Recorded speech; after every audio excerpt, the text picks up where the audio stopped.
ಮಾತುಗಳಿಗೆ ಜನಪದರಿಗೆ ಒಂದು ನ್ಯಾಯ, ಜನರನ್ನಾಳುವ ಜನನಾಥನಿಗೆ ಮತ್ತೊಂದು ನ್ಯಾಯ.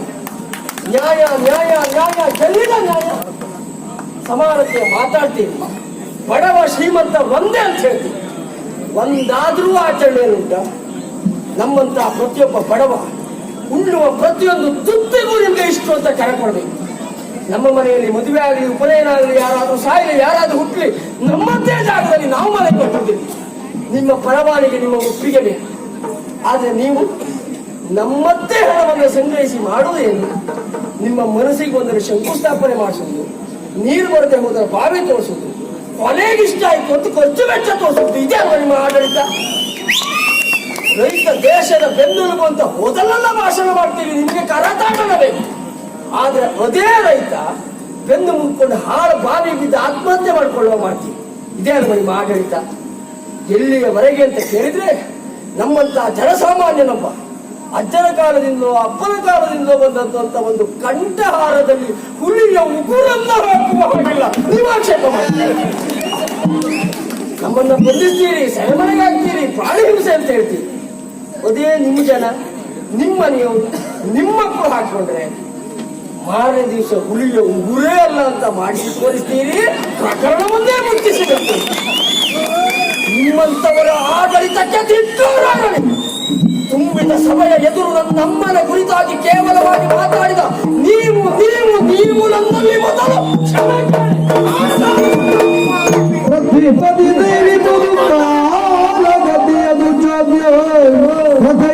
ಕರ್ಣನಳು ವಿಕ್ರಮಿಯು ಕಡು ಸಭ್ಯ ಕೊಲದೆ ಪ್ರತಿಕರಿಸು ಶುಭವಸು ಮುಂದೆನು ತೆರಳಿದನು.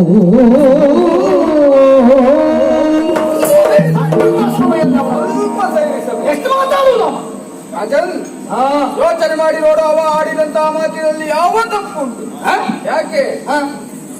ಅವನಿಗೆ ಬೇಕಾಗಿರುವುದು ನ್ಯಾಯ, ಅದನ್ನು ಕೇಳ್ತಾ ಇದ್ದಾನೆ.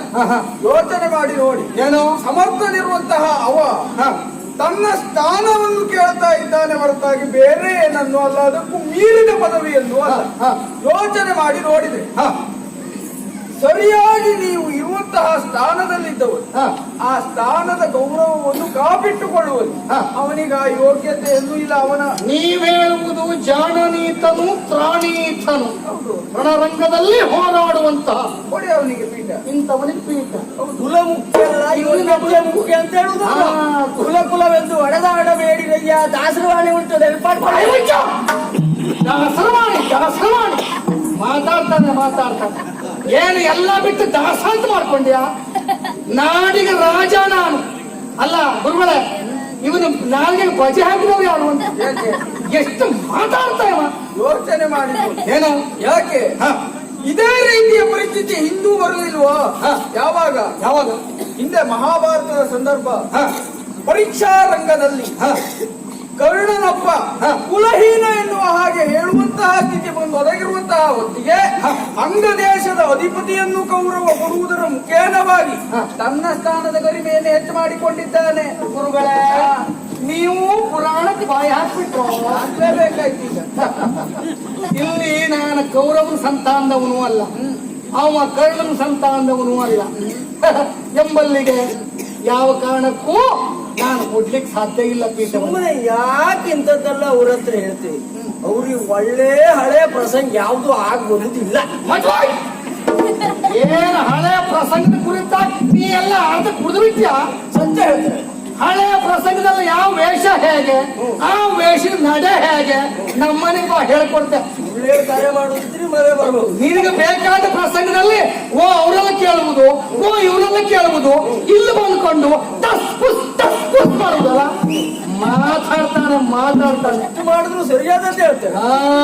ರಾಜನ್, ಹೇಳುವುದನ್ನು ಹೇಳಿದ್ದೇನೆ. ಏನೋ ಯಾವ ರೀತಿಯಲ್ಲಿ ಪೀಠ ಅವನಿಗೆ ದಕ್ಕಬೇಕಾದ್ದು ಯೋಗ್ಯತಾವಂತನಿದ್ದಾನೆ. ಮುಂದಿನದು ನಿಮ್ಮ ಬಿಟ್ಟು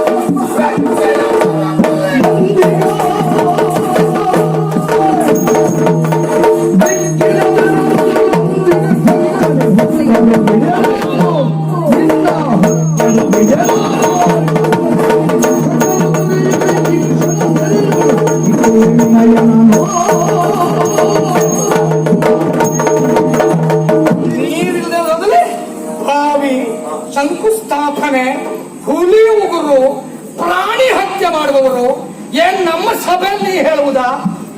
ಎಲ ಹುಡುಗ, ನಿತ್ತು ನೆಲ ನಮ್ಮದ್ದು, ಮಾತಾಡ್ಲಿಕ್ಕೆ ಅವಕಾಶ ಕೊಟ್ರೆ ನಮ್ಮ ಕುರಿತಾಗ ಆಕ್ಷೇಪ ಮಾಡ್ತೀಯ ಪಾಪಿ. ಹೇ, ಪ್ರಾಣಿ ಹತ್ಯೆ ಮಾಡುವವರು ನಾವಲ್ಲ. ಪ್ರಾಣಿ ಮೇಲೆ ನಮಗೆ ಅಪಾರವಾದ ಪ್ರೀತಿ ಉಂಟು, ಗೌರವ ಉಂಟು. ಹೇಳ್ಕೊಂಡಿಲ್ಲ, ಹುಲಿ ಉಗುರು ಹಾಕೊಂಡ್ರು ನಿಮ್ಮಂತವರು ಆಕ್ಷೇಪ ಮಾಡ್ತಾರೆ. ಹೌದಪ್ಪ, ಯಾರಿಗೆ ನಾವು ಆಕ್ಷೇಪ ಮಾಡಿದ್ದೇವೆ? ಮನೆಯವ್ರು ಹಾಕೊಂಡ್ರೆ ಆಗಲ್ಲ. ನಮ್ಮ ಮನೆಯವ್ರು ಯಾರು ಹಾಕೊಂಡಿದ್ದಾರೆ ನೋಡಿದ್ದೆ ನೀನು? ನೋಡ್ಲಿಲ್ಲ. ಮತ್ತೆ ಯಾಕೆ ಹೇಳ್ದೆ? ಅಲ್ಲಿ ನಾಟ ನಡೀತಾ ಇರುದು. ಮನೆಯವ್ರು ಹಾಕೊಳ್ಳಿಕ್ಕೆ ಯಾರಿದ್ರು? ಹುಲಿ ಉಗುರ ಮೇಲೆ ನಮಗೆ ಅಪಾರವಾದ ಗೌರವ ಉಂಟು. ಎಲ್ಲಾದ್ರೂ ಹುಲಿ ಉಗುರು ನಮ್ಮ ಕೈ ಸೇರಿತು ಅಂತಾದ್ರೆ ನಾವು ಕೊರಳಿಗೆ ಹಾಕೊಂಡು ರಾಜ ಬೀದಿಯಲ್ಲಿ ನೋಡೋ ಹುಲಿ ಉಗುರ ಅಂತ ನಾವು ಸಂಚಾರ ಮಾಡುವುದಿಲ್ಲ. ಆ ಹುಲಿ ಉಗುರನ್ನ ನಾವು ಪೆಟ್ಟಿಗೆಲೇ ಇಡ್ತೇವೆ. ನನಗೆ ಒಂದು ವ್ಯತ್ಯಾಸ ಹೇಳಿ. ಏನು? ಪೆಟ್ಟಿಗೆಯಲ್ಲಿ ಇಡುವುದಕ್ಕೂ ಕೋಳಿಗೆ ಕೊಡುವುದಕ್ಕೂ ವ್ಯತ್ಯಾಸ ಇರ್ತದೆ. ಅದು ನಮ್ಮೆಲ್ಲ ಉಳಿದು ಬೇರೆ ಆದ್ಮೇಲೆ ಇಡು ಮಾಡುವುದಲ್ವಾ? ಅದು ನಮ್ಮಲ್ಲಿಯ ಪದ್ಧತಿ. ಅದು ಕೊರಳಿಗೆ ಹಾಕಿ ಅದೊಂದು ವಿಶೇಷವಾದದ್ದು.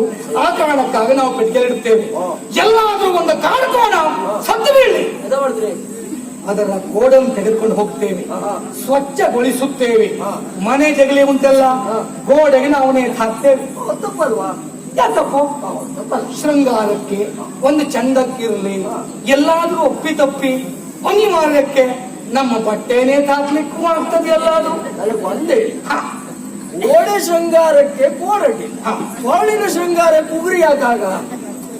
ಅದು ನಮಗೆ ಗೊತ್ತಿಲ್ಲ.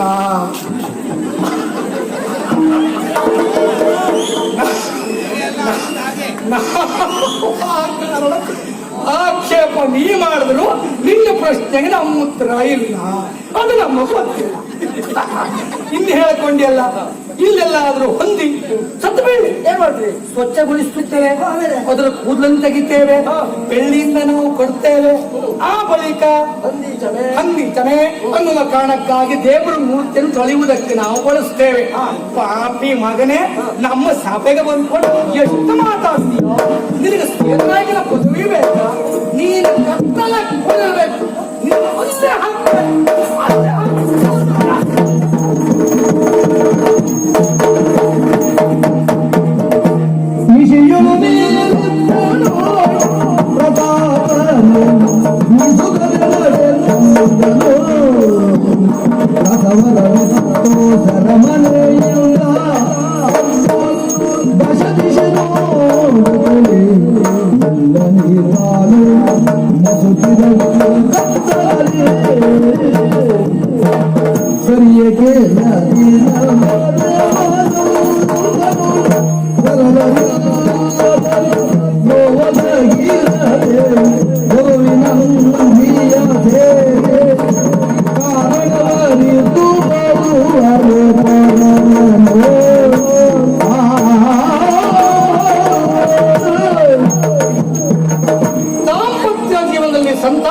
ಕಾಣದೆ ಹೋದೆ ವಸಂತರತ್ನ. ಅದೆಷ್ಟೋ ಕಾಲ ಅವರಲ್ಲಿ ಹೋಯಿತು. ಇದಕ್ಕೆ ಸಮಸ್ಯೆ ಏನು? ಕಾರಣ ಏನು?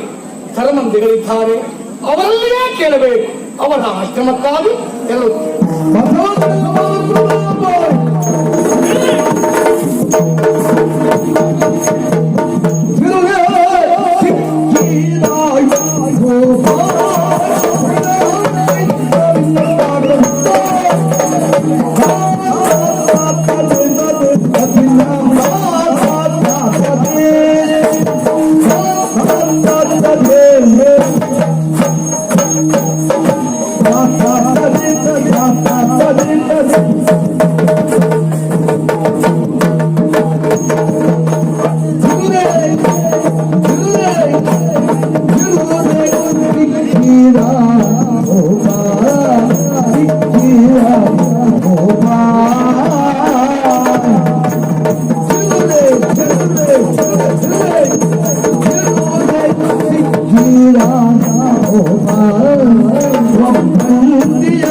ಇವಾಗ ಅವ್ನು ಕೈ ಕಟ್ಟುವುದಲ್ಲ ಬಾಯಿ ಕಟ್ಟಬೇಕು. ನಾನು ನಿಮ್ಮೊಟ್ಟಿಗೆ ಸ್ವಲ್ಪ ಸೇರು ಅಂತ ಅನಿಸ್ತು. ಯಾರಿಗೆ ಬೇಕ ನೀನು ಸೇರೋಣ? ಹೇಗೆ ಹೊರಗೆ ಬಂದೇ ಬಿಟ್ಟೆ. ಆಶ್ಚರ್ಯ ಪರಮಾಶ್ಚರ್ಯ. ಹಾ. ಇದ್ದದ್ದು ಕತ್ತಲೆಯ ಕೋಣೆಯಲ್ಲಿ ಹಾ. ಹೇಗೆ ಹೊರಗೆ ಬಂದ್ಯೋ ಹೀಗಾಗಿ ಹೇಳು. ಉಳಿದದ್ದೆಲ್ಲ ಹೇಳುವುದಕ್ಕಿಂತ ಪೂರ್ವದಲ್ಲಿ ಹಾ. ಇನ್ನು ನಾಳಿನ ಕುರಿತಾಗಿ ಒಂದೆರಡು ಸರಿ ಮಾತುಗಳನ್ನು ಆಡಲೇಬೇಕು. ಆಡ್ಬೇಕು ಅಂತ ವೇದಿಕೆ ಉಂಟು.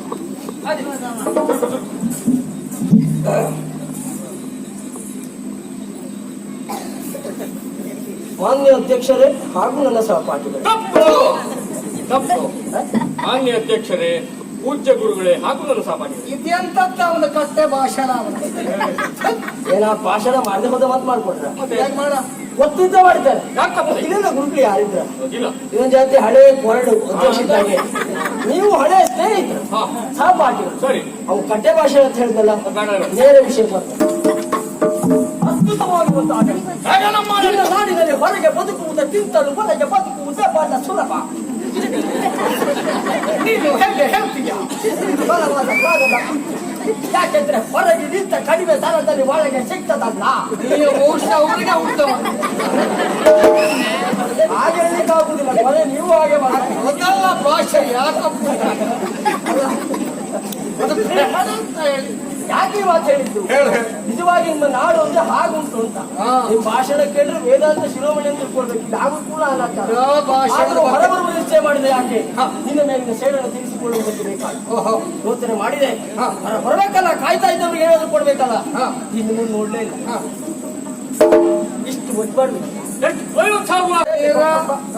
ಅವನಿಗೆಂತ ಹುಚ್ಚ ಅವನಿಗೆ. ಅವನು ಒಯ್ದಕ್ಕೆ ಹಿಂದೆ ಮುಂದೆ ಆಲೋಚನೆ ಮಾಡು. ಒಯ್ವತ್ತೆಲ್ಲ ಕೊಡ್ಲಿಕ್ಕೂ ಏನೋ ಸಾಧ್ಯ ಇಲ್ವಾ? ನಾನಂತೂ ನಂಬಲಿಕ್ಕಿಲ್ಲ. ಆಪ್ದವ್ರು ಕಂಡ್ರೆ ಕತ್ತಿಯು ಕೆರೀತದ. ಹಾಗೆ ಇದೆ. ಹೌದಾ ನೀನ್ ಹೇಳಿದ್ದು? ಹೇಳು. 50 ಒಟ್ಟು ಮಾಡಿದ್ದು ಸತ್ಯ. ಹೇಗಾದ್ರೂ ಆಗ್ಲೇ ಹೊರಗೆ ಬರ್ಬೇಕು ಅಂತ. ಆದ್ರೆ ನನ್ನ ಯೋಗ ಮಾತ್ರ ಬಹಳ ಗಟ್ಟಿ ಇತ್ತು. 5,000ಕ್ಕೆ ನನ್ನನ್ನು ಹೊರಗೆ ಬಿಟ್ಟಬೇಕು. 45 ಬೆಳೀತಲ್ಲ. ಏನವ ಚಾಪ, ಏ ಹೆಡ್ಡ, ಏ ಗಣಗಾಂಪ, ಏ ಅವಲಕ್ಕಿ ಸುಬ್ಬ, ಏ ಡಬ್ಬೋಡ್ ಗೋವಿಂದ, ಏ ದೊಡ್ಡೋಡಿ, ಇದಕ್ಕೆ ಹೇಳುವುದು ಹೆಡ್ಡ ಅಂತ ಹೇಳ್ಕೊಂಡು. ಏನು ಅವನಿಗೆ ನೀ 5 ಕೊಟ್ಟೆ ಎಂಬ ಕಾರಣಕ್ಕಾಗಿ ನಿನ್ನನ್ನು ಹೊರಗೆ ಬಿಟ್ಟ. ಆ ವ್ಯಕ್ತಿಗೆ ನೀ 5 ಕೊಟ್ಟೆ. ಆ ವ್ಯಕ್ತಿ ಇಲ್ಲಿ ಬಂದು ನಮಗೆ 3 ಕೊಟ್ಟ. ಗೊತ್ತುಂಟ ನನಗೆ ಏನು ಮಾತಾಡ ವ್ಯವಸ್ಥೆಯ ಹಾಗಾದ್ರೆ ವ್ಯವಸ್ಥೆ. ನನಗೆ ಮೊದಲೇ ಗೊತ್ತುಂಟು ಅಂತ ಆದ್ರೆ ಮೊನ್ನೆ ದಿನ ನಿಮಗೇ 3 ಕೊಟ್ಟು ಮತ್ತೆ 1,000 ಉಳಿಸಿ ಅಣ್ಣಪ್ಪ ತೆಗೆದು ಮಾಡ್ಕೊಂಡು ಖಾಲಿ ಬಿಡ್ತೀನಿ. ಇದು ಬುದ್ಧಿವಂತರ ಲಕ್ಷಣ. ಅಣ್ಣಪ್ಪ ಅಂತ ನೀ ಪುಣ್ಯಕ್ಷೇತ್ರಕ್ಕೆ ಹೋಗ್ಬೇಕು. ಇಲ್ಲ, ನಮ್ಮಲ್ಲೊಂದು ಪುಣ್ಯಕ್ಷೇತ್ರ. ಹೌದಾ? ಈಗಲ್ಲ, ಕೆಲವು ದಿವಸ ಹಿಂದಿತ್ತು. ಇರ್ಲಿ ಬಿಡು. ಆದ್ರೂ ಒಂದು ಈ ಕಾಲಿಗೆ ಬೀಳ್ಲಿಕ್ಕೆ ಆಗುದಿಲ್ಲ. ಯಾಕೋ? ಬೀಳುವುದಿದ್ರೆ ಯಾರ ಕಾಲಿಗೆ ಕೊಡ್ಬೇಡ್ವಾ? ಹಾ. ನಿನ್ನ ಪರಿಸ್ಥಿತಿ ನೋಡ. ಮನಗಜ ಕಾಡಿನಲ್ಲಿ ಮರೆಯುತ್ತಾ ಇರ್ತಾರೆ, ಕಾಲೇತವಾಗಿ ಮರೆಯುತ್ತಾ ಇರ್ತಾರೆ. ಹೇಳುವವರಿಲ್ಲ, ಕೇಳುವವರಿಲ್ಲ, ಮರ ಹತ್ತಿಲ್ಲ, ಗಿಡ ಹತ್ತಿಲ್ಲ, ಎಲ್ಲವನ್ನ ತೊಳೆದು ಕೂಡಲೇ ಸಾಗುತ್ತದೆ. ಆದ್ರೂ ಆ ಆನೆ ಗೊತ್ತಿರುವುದಿಲ್ಲ.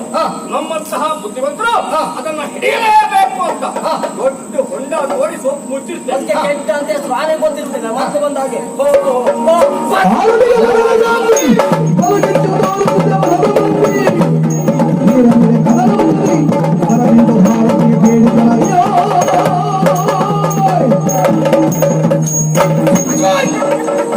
ಚಕ್ರ ಕೆಟ್ಟ ಆನೆ ಮಕ್ಕಳೇ ಒಂದು ಮಾತು ಹೇಳುತ್ತೆ. ಈ ಹಿಂದೆ ಏನಾಗಿತ್ತು ಗೊತ್ತುಂಟ? ತೆಂಗಿನ ಮರದಲ್ಲಿ ಒಂದು ತೆಂಗಿನಕಾಯಿ ಕಾಯಾಗಿ ಹಣ್ಣಾಗಿ ಒಣಗೇ ಉದುರ್ತಾ ಇತ್ತು. ಈಗ ಏನಾಗ್ತಾ ಇದೆ ಗೊತ್ತಾಗ್ತಾ? ಮಿಳ್ಳಿಯೇ ಉದುರ್ತಾ ಇತ್ತು. ನಿಮ್ಮ ಪರಿಸ್ಥಿತಿ ನಾಳೆ ದಿವಸ ಹಾಗೇ ಆಗ್ತದೆ ಅಂತ ಹೇಳ್ತಾ ಇದ್ದ ಪರಿಸ್ಥಿತಿ ನೋಡ್ಬೇಡ. ಅದೆಲ್ಲ ಹೌದು. ನೀಯಂತೂ ತೆಗೆದು ಹಾಕದವು. ಓ ಇದು ಇದು ಎಲ್ಲಿ ಹಿಡ್ಕೊಂಡು ಬಂದೆ? ಏನು ಸಿಗ್ಲಿಕ್ಕೆ ಬಂತು ಅಂತ ಮಾಡಿ ಸಿಗ್ಕೊಂಡು ಬಂದಿದ್ದ ಪ್ರಾಣಿ ಅದು.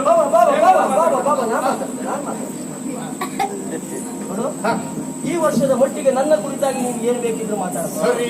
ಇವ್ರ ಬಗ್ಗೆ ಮಾತಾಡುವಾಗ ನಮ್ಮಲ್ಲಿ ನಮ್ಮ ಶೋಧ ಇದೆ. ನಮ್ಮಲ್ಲಿ ಈ ವರ್ಷ ವಿಶೇಷ ಆಕರ್ಷಣೆ ಚಂದ, ನಿಪುಣ ಚಂದ, ಮೌನ ಚಂದ.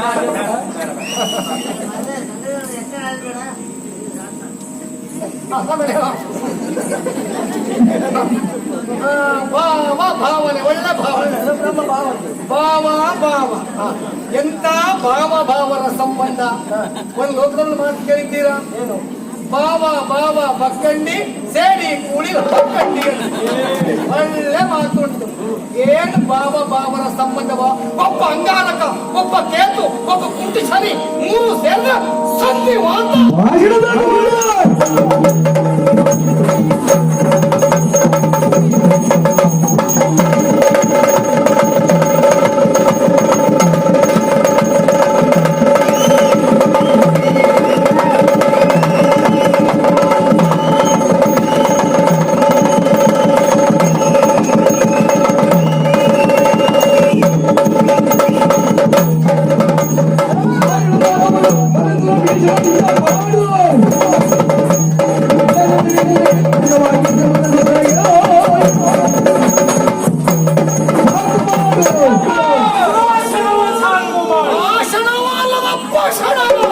ಬಿಡುವುದಿಲ್ಲ.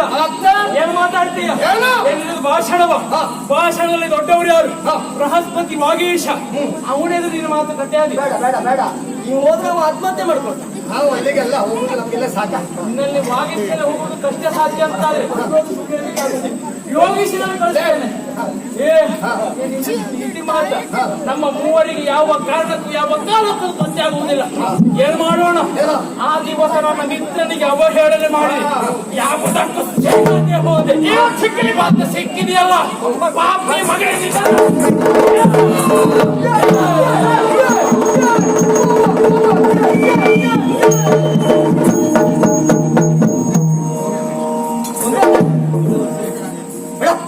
ಹೋದವ ಹೋದ. ಈ ನಾಡಿನ ಅಧಿಕಾರ ಎನ್ನುವುದು ನಮ್ಮದಾಗಿದೆ. ಏನು ಪೀಠವನ್ನು? ನಾನು ಸಮಾನತೆಯ ಪ್ರತಿಪಾದಕ. ನಾನು ಯೋಚನೆ ಮಾಡುವುದು ಹೀಗೆ, ಅಧಿಕಾರವನ್ನ ನಾನು ಒಬ್ಬರೇ ಅನುಭವಿಸುವುದಲ್ಲ, ಮೂವರು ಹರಿದು ತಿನ್ನೋಣ. ಅದೇ ಭಾಷೆಯ ಅಂದ್ರೆ ಸಮಾನವಾಗಿ 3 ಪಾಲು ಮಾಡುದು. 3 ಜನ ಹೇಗೆ ಹೇಳುವ. ನಾವು ಸ್ನೇಹಿತರಂದ ಮೇಲೆ ಮತ್ತೆ ಪಾಲ್ಬೇಕಾ? ಎಷ್ಟಂದ್ರೂ ನೀನು ಅರಸನಾದ ಮೇಲೆ ರಾಜ್ಯ ನಮ್ಮದ್ದೇ. ಮತ್ತೆ ನಾವು 3 ಜನ ಒಂದೇ ಬಟ್ಟಲು ಊಟ ಮಾಡುವವರಲ್ವೇ?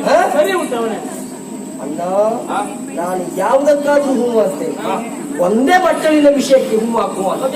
ನಾವು 3 ಜನ ಕೂತ್ಕೊಂಡು ನನಗಿಂತ ಹೆಚ್ಚು ನೀವಿಬ್ಬರೇ ಉಂಟೀವಿ. ಹಾಗೆಲ್ಲ ಹೇಳೋದು ಬೇಡ. ಹಿಂದೆ ಬಂದು ಭರವಸೆ ಉಂಟಪ್ಪ. ನೀನು ನಿರ್ಲಿಪ್ತ ನಿರಂಜನ. ನಿನಗೆ ಇದ್ರು ಹೂವು, ಇದಿದ್ರು ಹೂವು, ಯಾವ್ದಾದ್ರು ಹೂವು ಅದು ಸಿಕ್ಕರು ಬಿಡುವುದಿಲ್ಲ. ಸಿಕ್ಕಿದ್ರೆ ಯಾವ್ದು ಬಿಡುದಿಲ್ಲ. ಆದ್ರೆ ಇವ ಹಾಗಲ್ಲ, ಜಾತಿ ಬಂಡಾಯಗಾರ. ಇವತ್ತೇನು ಕೊಡ್ಲಿಲ್ಲ ಅಂತಾದ್ರೆ ನಾಳೆ ದಿವಸ ಇರುವ ದೊಡ್ಡ ದೊಡ್ಡ ತಲೆಗಳನ್ನ ಸೇರಿಸಿ ಒಂದು ಮೂಲೆಗೆ ಹೋಗಿ ಕುಳಿತು ಕೊಡ್ತೀಯೋ ಬೀಳ್ತೀಯೋ, ಕೊಡ್ತೀಯೋ ಬೀಳ್ತೀಯೋ ಅದೇ ಭರವಸೆ ಮೇಲೆ ಸರಿ ಪಾಲ್ ಮಾಡು. ಮಾಡ್ತಾ ಯಜಮಾನ್ಗೆ ಬಿಟ್ಕೊಂಡು ಪಾಲ್ ಮಾಡುವ.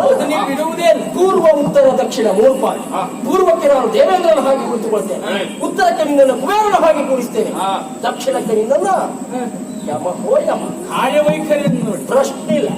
ಆದ್ರೆ ಒಂದು ಕಿವಿ ಮಾತು, ಯಾವುದು? ನಾಳೆಯಿಂದ ಕೋಣದ ಮೇಲೆ ಮಾತ್ರ ತಿರುಗಾಟ ಮಾಡಬೇಡ. ನೋಡ್ಲಿಕ್ಕೆ ಆಗುದಿಲ್ವಾ? ಅದು ಯಜಮಾನ ಈ ವ್ಯವಸ್ಥೆ ಮಾಡಬೇಕು ಅಂತ. ಅದು ವ್ಯವಸ್ಥೆ ಮಾಡಬಹುದು ಮಾರೆ, ಕೋಣದ ಸಾಕೋರೇ ಇಲ್ಲ. ಅದು ನಿನ್ ನೋಡ್ಲಿಕ್ಕೆ ಆಗುದಿಲ್ಲ. ನನ್ನ ಆಸೆ ಮತ್ತೇನಲ್ಲ, 3 ದೇಹವನ್ನು ಜೀವದಂತೆ ಇರುವಂತಹ ನಾವು ಕೊನೆಯ ಉಸಿರಿರುವವರೆಗೂ ಹೀಗೆ ಇರಬೇಕು ಎನ್ನುವುದು ನನ್ನ ಆಶಯ. ಒಪ್ಪಿಗೆ ಉಂಟು ಅಂತ ಆದ್ರೆ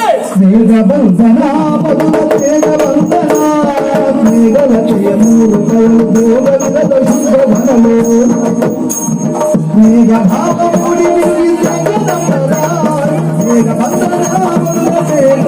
ಬಂಧನ